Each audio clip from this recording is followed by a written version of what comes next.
O, umalis sila. Ibig sabihin, ayaw nilang pakinggan na sasabihin ko. Sinadya na talaga Pagkatapos umalis. sasagot siya sa Twitter. Aha. Tama ba yun? Problema. Aha. Parang kilala ko yun, si Boy Twitter, si Ping Lacson. Hoy Ping, sagot ka kasi ng sagot sa ano eh. Ayun na nga ho mga kababayan, kagaya ng ating inaasahan noong nag-presscon itong si Gatchalian, magbabago na ng naratibo dyan sa Blue Ribbon Committee. Kakalabas lang ho ng balita, Blue Ribbon to conclude, flood control probe, shift focus to farm to market road. Palakpakan ho natin ang mga nanggugulo sa usapan. Yaan ho ang sinasabi nitong si Senator Alan Peter Cayetano, pipilitin ho nilang guluhin ang usapan. Ituro ang sisi kung kani-kanino sa mga senador, sa mga kontratista, maliban lamang ho sa mga kongresista. Pero bago ho lahat ng yan, isa-like at subscribe. Masaya na ho tayo dyan at sa mga gusto sumali sa ating community, yung join button nandyan lang ho sa baba. Ito mga kababayan, Philippine Star ho ito. The Senate Blue Ribbon Committee hearing on the multi-billion peso flood control corruption scandal are set to conclude with the two remaining session next month. Anong tagal pa niyan? Next month pa. Anak ng Petrang Garapata. Acting Chairman Sen Erwin Tulfo said on Saturday. Yari ho tayo dito mga kababayan. Nangyayari na ho yung ninostra nitong si Senator Alan Peter Cayetano. Yung kumita dito sa flood control scandal na to, pipilitin ho niyang ibahin ang usapan. Pipilitin ho niyang guluhin ang usapan at yan ho ang nasasaksihan natin ngayong mga panahon na to. Ang ating pag-uusapan ho ngayon sa comment section, sang-ayon ho ba kayo sa gustong mangyari na yan nitong si Blue Ribbon Chairperson Erwin Tulfo? I-comment nyo lang ho dyan sa comment section para magkaalaman na kasi panigurado, yung mga kasama naman ho natin dito sa PH Update, hindi ho sila sang-ayon dyan sa mga ganyang klaseng kabuktutan na nangyayari dyan sa bagong pamunuan ng Blue Ribbon Committee. Siguro mga kababayan, isa ho yan sa inalmahan nitong si Ping Lacson. Kaya ho siya nag-resign bilang chairperson ng Blue Ribbon Committee. Hindi ho niya siguro masikmura na bigla na lang magkukonclude na tapos na tayo dito sa flood control. Lipat na tayo dyan sa farm to market road. Anak ng Petrang Garapata, bilyon ho ang kinita ng mga magnanakaw sa kaban ng bayan dyan sa issue ng flood control na yan. Ano ba naman yung 200, 300 o 500 milyon para ipamigay dito sa mga gustong manggulo na to, di ba? Para ipamigay dito sa mga individual na to na mayroong hawak sa bola, para ika nga malaman natin ang buong katotohanan dito sa issue na to. Ano ba naman yung 100, 200, 500 milyon, di ba? Billion ho, trillion ho ang dumugo sa pera ng sambayan ng Pilipino dito sa flood control issue na to. Bantay ho tayo mga kababayan. Balato naman si Erwin. Balato naman dyan. Oh, ito talagang si Erich. So, ngayon alam nyo na kung bakit lahat na lang gusto maging senador. Ngayon alam nyo na mga kababayan, maliban sa impluensya, pagka merong ganitong usapan, merong malamang sa malamang, merong aregluhan na nangyayari dyan. Di ho natin sinasabing inaareglo itong si Senator Erwin Tulfo. Ang sinasabi natin, malamang sa malamang, ika nga merong posibilidad. Pero hindi natin sinasabi si Senator Erwin Tulfo. Baka yung mga nasa taas sa kanya at baka mga nasa taas sa kanya. Wala tayong pinapangalanan dito. Pero ang ating sigurado dito, trilyon ang ninakaw sa kaban ng sambayanan. Kaya naman kung magpakawala yung mga kumita ng 100, 200, 500 milyon, ano ba naman, di ba, para magulo at malihis ang usapan. From flood control scandal, punta tayo doon sa farm to market road. Atin ho dito mga kababayan, wala namang problema pag-usapan natin yan. Pero ika nga, one at a time kasi magugulong usapan. Tama ho ang sinabi ni Senator Rodante Marcoleta dito sa video na to. Papanuurin ho natin mamaya yan. Pero bago yan, unahin na ho natin ito kay Boying Remulla. Boying! Yingbo! Ito na, ay naku, nawala si Boying. Tatanggalin natin itong si Erich at ipi-play ho natin ito si Bonji. Magandang tanghali sa inyo lahat. At I hope that this will be the first of many briefings that we will conduct here. I think the people in the DOJ press corps miss me already. Kasi I was always available to the media. And I was there, and I intend to do that here. I think the concern for information is very strong among our people. Okay, so questions? Maybe statement, sir, muna na... Ano lang, kanina we had a briefing with the top people here. and they gave me a rundown of what the problems are and how processes flow. And there are many things that we can do to improve the way that the office conducts business. Because it has, I really believe that one overlooked aspect is the proactive aspect that the ombudsman should be playing in our society. Because the origin of the ombudsman is it's the protector of the people, and we have to protect public interest all the time. So I think the proactive role has not been used at all in the past. Ang tingin lagi sa ombudsman, yung magpapakulong ng tao at magtatanggal sa opisina, hindi lang yan ang role ng ombudsman. It's really, pagka sinabing you're the representative of the people, you try to look at ways to improve the quality of life or tayong mga Pilipino. Okay, anything else? Sir, Identify yourself para Lianes Kapandi. wala tayo mic. Yan. Good afternoon, sir. Lianes Kapandi of GMA News Online. Sir, what can we expect in the coming days? Are you filing already charges against those individuals allegedly involved in the flood control scam, and what are the nature of the charges? Process flow yan. That's why I was oriented this morning. And I will be meeting with the Sandigan Bayan Presiding Justice next week, Monday or Tuesday. Pero ang gusto ko kasing style talaga, when we file the case, we're ready for trial. Hindi pwedeng hindi. Para we can ask for a continuous trial. So there will be no delays in the hearings that we have to conduct, in the trials that we have to conduct. Kasi ang problema nga, minsan tutulong ng kaso, it's been a habit of many litigators to do that. But it stops now. I mean, we really have to act with urgency on every matter that goes before us. One follow-up. Yung recommendations po ng NBI, I understand may recommendations in Yes. graft, Yes. malversation, indirect bribery. Will that be adopted by the Ombudsman and filed before the Sandigan Most of Bayan? them will be adopted. We will look at the way that we want the cases to appear when we file them. So that, kasi ang hinahanap ko rito is the fastest process possible. What crimes to charge. Ang mahalaga lang kasi yung jurisdiction, Sandigan Bayan can actually use a lot of cases now. We will be filing a lot of cases with the Sandigan Bayan in the next few Tapos na days. ho. Tapos na usapan. Maybe the next few weeks. Hi sir, Jairo from Rappler, from Joe Fratellini. So, sir, yung sa ano po, isa po sa mga naging problema at natanong during the JVC panel was the preservation of evidence Yes. during trial. Ano po Yes. gagawin natin to preserve at palakasin po yung case build-up natin at yung evidence build-up natin? Ang case build-up kasi ng DOJ is different. It's law enforcement. Remember, it's crime committed against ordinary citizens by ordinary citizens. Usually, ganun ang cases sa DOJ. Dito kasi, you're looking at crimes committed by public officers, and many of them are white-collar crimes. So there are no police reports. So ang mahalaga dito, magkaroon ng case build-up na maayos. So that, you get the necessary affidavits, you get the necessary documents, para po final mga, you can actually present your case in a few days. Ganun lang naman yan, open shot cases yan. Hindi naman sila mga complicated tututusin. But of course, the flood control might be a little more complicated.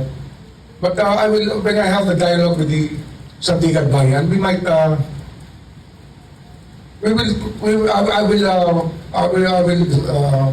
examine the possibility of coming up with a special division for these flood control cases. Kung kailangan lang, the dialogue will of course be open to ideas that may come from the Sandigan Bayan.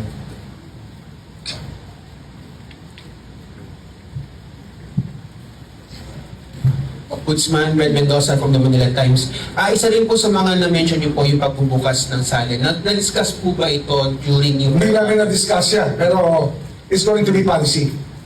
Inahanda lang namin yung mechanics. But next week, baka pwede na. Baka we start releasing this already. Yan. Yan ang target natin, Ombudsman. Walang flood control. Farm to market, tsaka ano, tsaka yung, ang tawag dito, yung salin. Yan. Hindi pwede yung issue na ika nga tatamaan yung mga kaibigan mo dyan sa house. Diba? Tagal mo naging congressman, Brad. Oo naman, mas kailangan banatan yung mga senador kaysa sa mga congressman. Yan. The salary, sir? Saan? As early as next week, sir? As early as next This coming, yeah, as early as next week. I will ask them to make available this information. But of course, we need requesting parties to ask for the information. Huwag naman blanket. Baka naman iinusap yung buong file. Mahirap yan, di ba? Hindi naman tama. Tsaka baka ma-weaponize ang kailangan dyan na may undertaking tayo pag kumukuha tayo. Para naman public interest pa rin. So, starting po nung silence from 2024 or yung yung before the previous ombudsman said na yung muna ilalabas yung silent back ng mga weaponized, ilalabas po ba yung mga silent po ba from that time until... It's possible. I can look at that possibility. I am open to that. We'll decide. Pero ano ko, I don't want to be... I want to open this to the public. I want to open this office to the public. Kasi dapat ito sumbungan ng bayan eh. Diba? Dito dapat ito. Ano sumbungan ng bayan? Sumbungan ni Marcos Jr. Ika nga para mapabagsak yung mga kalaban. Ikaw naman. Sumbungan ng mga kaalyado. Para dun sa mga makakalaban nila sa 2020. Ikaw naman. Ano, Ombudsman Boy, para naman tayong... Yun ang basa ng ating mga kababayan. O ngayon, kung talagang diskumpiyado ka sa sinasabi ko, edi basahin mo yung mga komento dyan sa baba, di ba? Susumbungan ng bayan. In fact, one of the campaigns we will launch will be crowdsourcing of information for lifestyle checks. Kasi ang lifestyle check kasi mangyayari dyan, hindi natin i-rely lang sa fact-finding dito, sa investigators. We will ask the public to contribute to us sa lifestyle checks. We will open a line for that. So, kasi ang kapitbahay naman na pwede magsabi kung anong buhay ng gusto mong pag-aralan. Yun ang ating bubusan dito. Sir, good afternoon. Joseph Moro sa GMA 7. Sir, I'd like to stay on first and silent. Because there's a circular that says in terms of availability ng filed salin is 10 days after and then years after it was filed. So if you count 10 years back, we can go as far as maybe 2016. My question is, are you also willing to divulge? Why not? Why not? Again, public information na nga yan hinahanap natin When we talk about transparency, let's go all the way. Go all the way. Just to be very specific, sir, ex-President Duterte's salin you're willing to divulge? Lahat yan. Pati kami. Kasama kami dyan. And PBBM, Kasama kami dyan. Kasama kami lahat dyan. Vice President? Ano lang may re-redact lang tayo. Siyempre may mga privacy matters ng ating... Yung pagdating kay Boeing, may re-redact tayo dyan. Okay? Pero pagdating sa mga Duterte, all the way yan. All the way yan. Siyempre kasama sila dyan. Ano lang yung sa mga kay Marcos Jr., kay Martin Romualdez, kay Elizalde ko, kay Boeing Remulla, may re-redact tayo dyan. Okay? May re-redact tayo. Pero pagkakalaban sa politika, all out yan. Salin, labas natin yan. Kailangan kita.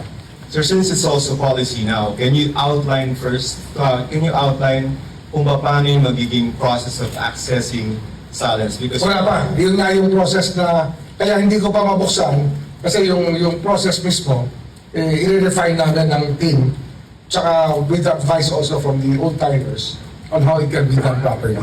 Pero, the intent is there, and I want to do it as soon as possible.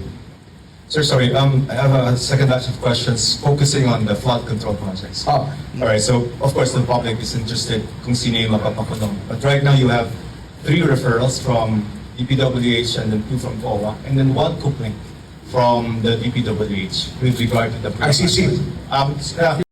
Wala tayong recommendation sa House of Representatives, mga taga DPWH at mga COA lang, ganon? Kajululan na naman yan Sir, wala. Ang referral po kayo ng 2 COA report, isang ICC, and then, ICI. Tsaka DPWH. Yes, sir. So, yes, sir. My first question on that aspect, sir, is that it was filed September 11, the first complaint, sir, by the DPWH. Can you have an update whether there was counter affidavits already. And Hindi, ano pa yan, they're already doing the preliminary investigation. Ginagawa na yata. I was told by the then acting ombudsman that they were already on the cases. when can a complaint be ripe for resolution, sir? Siyempre yun nga sinasabi ko ngayong case build up para sa PI para ma-resolve yan at meron ka talagang kasong ihahanda mo, ilalatag mo sa korte. Dapat ready for trial. That's when this case is ripe for resolution. Yun ang akin, that's the standard I want to set. We have really the standard where once we find the case, we can age the cases. Pwede natin i-age na pag tumagal na a certain amount of time, sobrang tagal na yan. Eh, ang gusto natin mangyari dito, ano ito this is such an urgent matter to be resolved and we will do it as soon as possible. And in the DOJ, our deadline was always yesterday. That's how we work there. Sir, just one clarification. You're planning or you're exploring the possibility of establishing a special division here, and then No.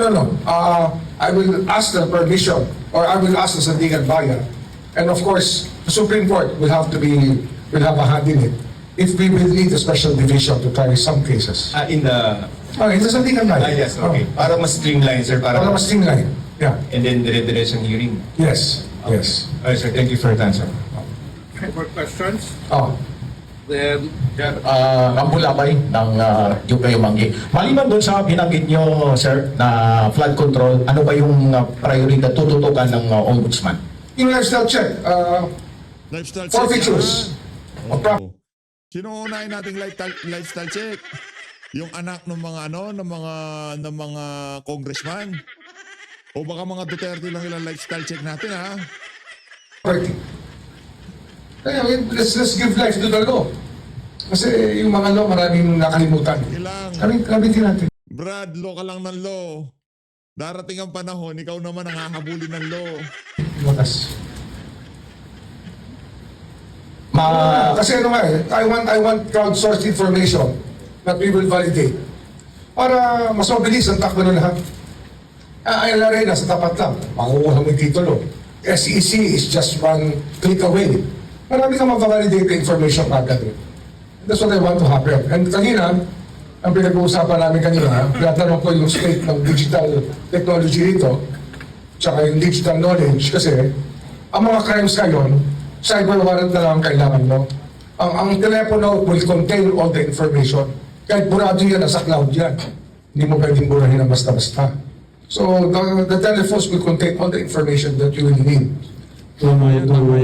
Tama yan, yung mga buradong larawan ng mga anak ng mga congressman na talaga namang kitang-kita ang kanilang mga napakayayamang pamumuhay, nasa cloud yan, di ba? O, yung mga, siguro, yung mga resibo ng mga jet nitong mga eroplano nitong si Eddie Jaldico, nitong si Martin Romualdez, siguro nasa cloud din yung mga yan. Kaya kailangan talaga natin yung digital, awareness ng mga nagtatrabaho dyan sa ombudsman. Kailangan natin yan, okay? Kasi walang paper trail yun eh. Paano ba yan?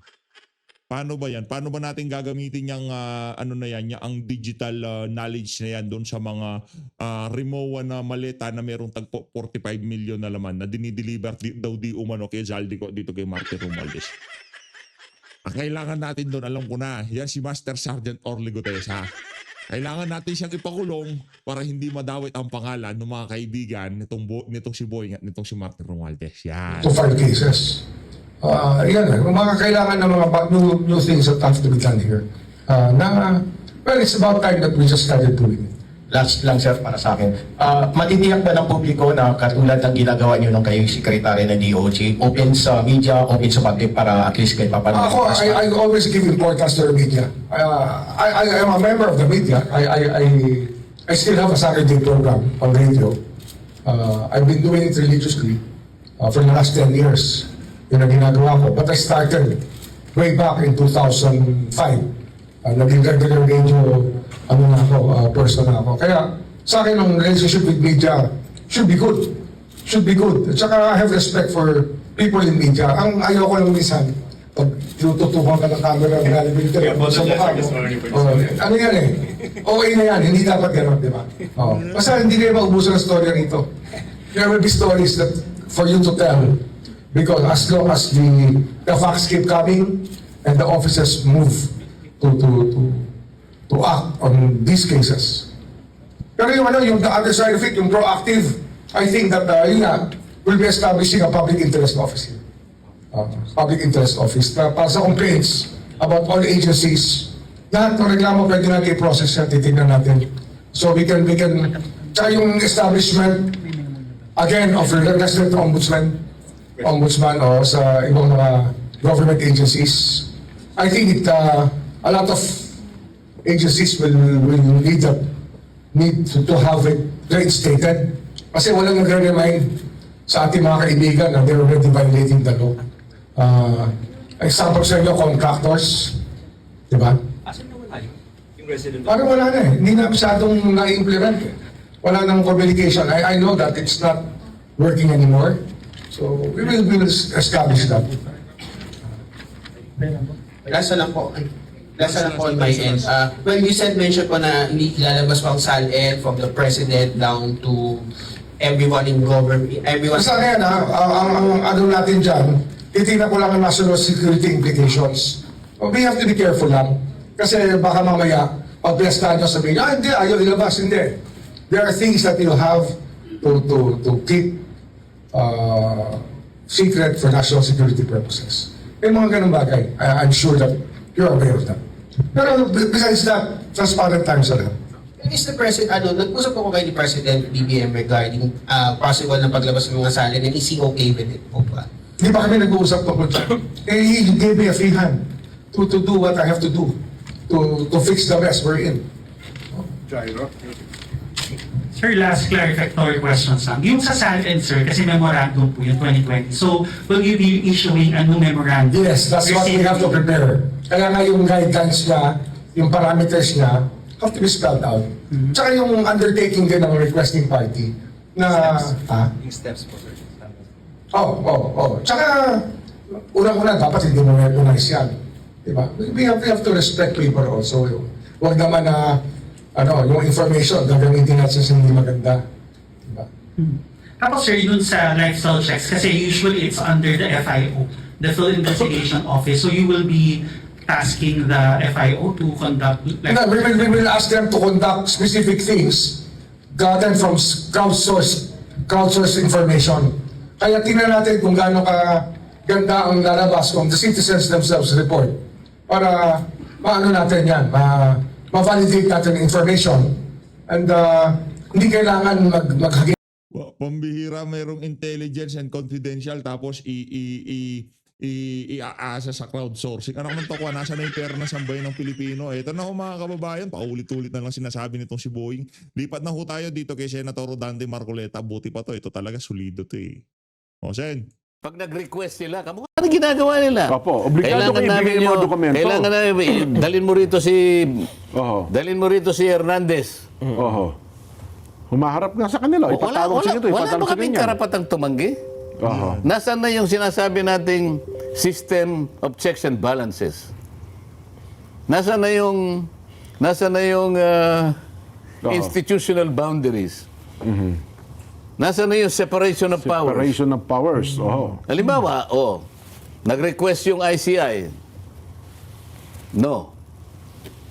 Wala kaming karapatang magsabi ng no. Meron. Kanya-kanya tayong di ba? Departamento eh. Yan. Ito halo-halo na eh. Pupunta sila doon sa makikipag-meeting sa ICI. Darating ang Department of Justice Secretary dito. Halo-halo kaming ganyan. Anong klaseng Blue Ribbon Committee ito? Nako po. Ito yung sinasabi ko pagkatapos magsasalita sila. Daldal na ika ng daldal yun. Sinasabi ko lang naman ang mali. Alam namang hindi ko sabihin ang mali. Halo-halo na yung ginagawa natin. Wala nang respetuhan. Ayaw naman nilang humarap. Ngayon, Sen, parang to-market na daw ho tayo eh. Tapos na daw, magkukonklud na daw yung flood control eh. Ang dami pang hindi nakausap dyan sa issue na yan. Hindi pa natin narinig si Zaldico. Hindi pa natin narinig Di pa natin narinig yung abogado kung talaga nga bang hindi niya pinirmahan yung yung affidavit nitong si Master Sergeant Orly Gutesa. Wala na yun. Ika nga, kung tawagin ho nila yan sa si moat na yan. Sa salita ng mga abogado nitong si kagaya ni Senator Dante Marcoleta, wala nang kwenta yan kasi nag-oath na siya eh. Pero maibigay lang natin ang hilig nitong mga na to, kumukontra, sinasabing na pwedeng kasuhan ng perjury itong si Master Sergeant Orly Gutesa, di ba? Sino pa? Di pa natin nakausap si Stella Quinto. Di pa natin nakausap yung si Martin Romualdez. Di ba ang angas-angas niya, sinasabi niya, idadalo daw siya, magpapaliwanag daw siya. Ano ang Petrang Garapata? Tapos pupokus tayo si Farm to Market Road. Anong kasuputan yun? Di ba? Sasagot sila sa akin sa Twitter. Nakakita ka bang ganun? Kasi, Alam mo naman na Senado, ano bang pinag-usap? Kaya nga sinabi Senado eh. Opo. The Senate is a deliberative body. Yan. It's a Opo. parliamentary body. This is where you discuss every issue. Yes po. Harapin mo, dumibati ka. Yan. Talagang nandiyan. Dumibati ka. Andyan talaga. Ayaw mo, tumayo ako, aalis ka. Oho. Pagkatapos sasabihin na, dapat diniliver mo yan nung nandito siya. Bakit? Kailangan ko ba sabihin sa inyo, ladies and gentlemen, I'm going to deliver a privileged speech this afternoon. Please do not go out. Huwag kang alis. Kaya ko ba? Please, lend Please me your wait for ears. me. Alam nila nasa agenda eh. Oho. Correct. Umalis sila. Ibig sabihin, ayaw nilang pakinggan na sasabihin ko. Sinadya na talaga Pagkatapos umalis. sasagot siya sa Twitter. Oho. Tama ba Yan ang yun? problema. Oho. Parang kilala ko yun, si Boy Twitter, si Ping Lacson. Hoy Ping, sagot ka kasi ng sagot sa eh. Dinadaan mo sa kasuputan mo sa Twitter eh.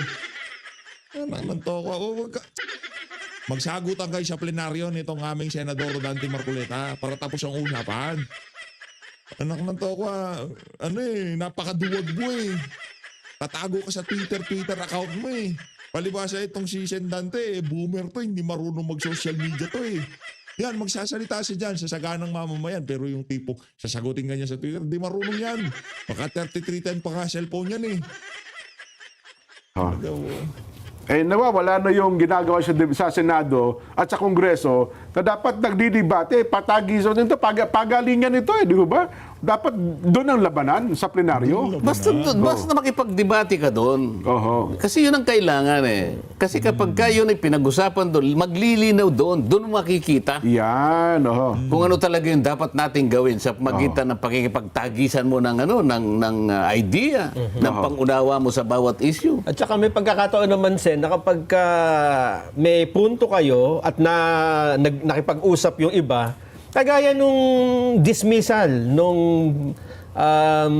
impeachment, pumayag kayo na ibaba sa archive na lang eh.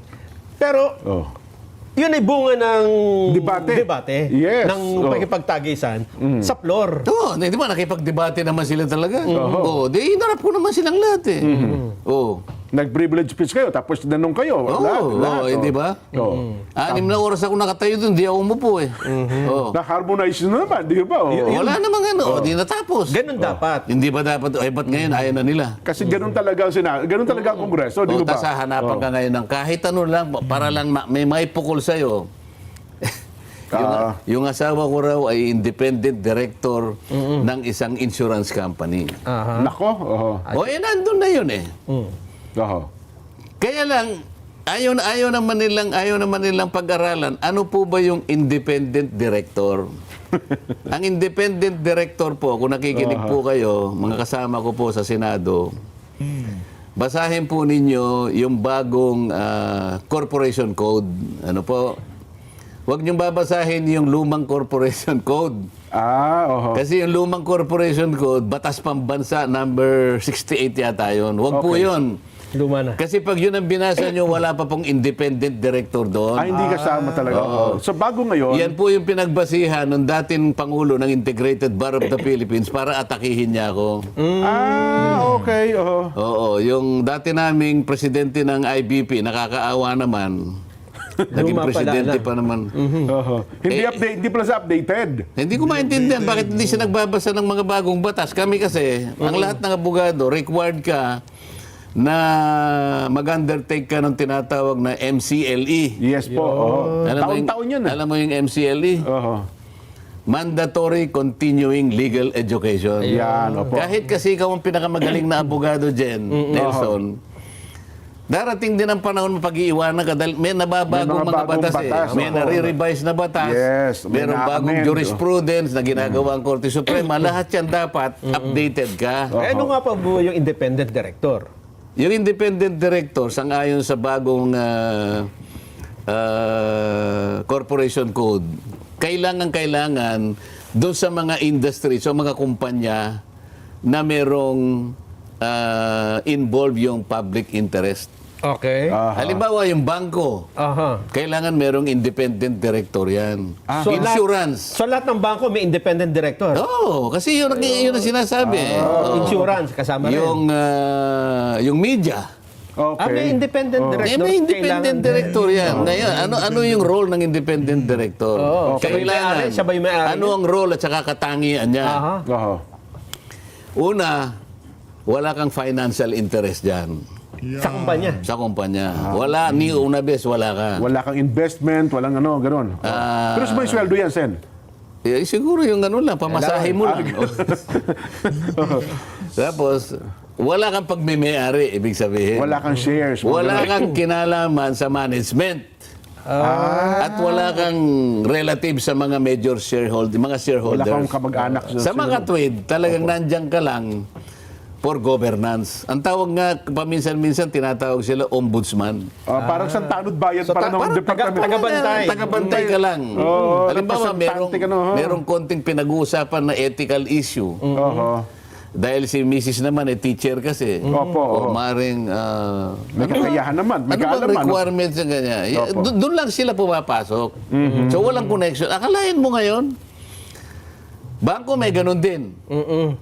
O halimbawa, Nelson, kunwari ikaw... So, pwede pala akong maging independent director ng isang bangko. Pwede, oo. Hindi, pero gagawin kitang halimbawa. Halimbawa, opo. Ikaw ang may-ari, kunwari, ng BDO. Ayan, yan ang Yan, pinakamalaking opo. bangko eh. So, yan. BDO. Pag-withdraw ka mamaya, akong bahala. Si Jen naman, si Diskaya. Okay, okay. Ako yung naglalagay ng pera. Hindi ba ang bangko ini-encourage ang buong public para Magdeposito.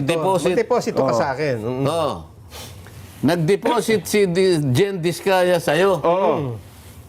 Anong kasalanan mo? Independent director ka lang. Nag-deposit lang sa BDO. Hindi, baging yung bangko mismo, wala namang kasalanan. Kaya nga eh. Dahil lalo na yung... Hindi ba nila maintindihan yun? Bakit pinipilit nila, May ang kinukunik-kunik asawa lang eh. ni Senator Marcoleta, director. Oho. Etong dati naming Pangulo ng Integrated Bar. Napakasangkapan. Ang sinasabi niya, yung luma. Oo. Hindi pwedeng wala siyang say dyan. Alam niyo, ang director ka niya eh. Ganito. Merong ganyan yan. So, binura may yung ganyan. yung salitang Meron independent. siyang controlling ano dyan. Saan ka naman nakakitang maawa ka na lang eh. Di ba? Kaya sinulatan ko yung IBP. Opo. Kausapin nyo naman siya kako. Sayang, dati pa namang Pangulo ng IBP. Oho. Pwede na siyang ma-charge ng ignorance of law. Di ba? Excuses naman. Kahit pa presidente ka ng Kaya ko lang IBC. nasasabi, tingnan mo lahat pwede nilang ipukol sa akin. Lahat na lang. Sa paghahanap ko ng katotohanan, ayaw ba nila na makita natin yung pinakamalaking isda? Sabi, alam ba lahat ng nakikinig ngayon? Winaldas po lahat ang pera natin, pera ng bayan. Ayaw po ba ninyo na makita natin, matukoy natin kung sino po yung halang kaluluwa? Pinakamalaking isda. Ba't kayo nagagalit sa akin? Samantalang ang gusto ko lang naman tuntunin, malaman natin kung sino may kasalanan dito. Yun. Ba't sinasabi nila, ako nagtatakip? Hindi po. Yung nagtatakip, yung mga binabanggit ko kanina pa. Silang naglilihis hanggang sa nahinto na nga eh. Pinakamabuti yan magpa-hospital po sila. Ha? Kasi wala na kayong kailangan puntahan. Ayun na nga mga kababayan, dito na una tatapusin ang ating reaction video. Sana kahit papaano na-inform ho kayo sa mga latest na kaganapan ngayon sa ating bansa. Lalo na yung plano ng bagong acting pa rin, di ba, yung si Erwin, acting chairperson ng Blue Ribbon Committee, na tuluyan ng hilis ang usapan mula flood control. Pupunta na ho tayo doon sa issue na kung saan kahit pa paano pwede natin ma-connect sa mga Duterte, yung farm to market road. As always, maraming salamat ho mga kababayan. Mag-ingat ho kayo lahat. Maraming salamat.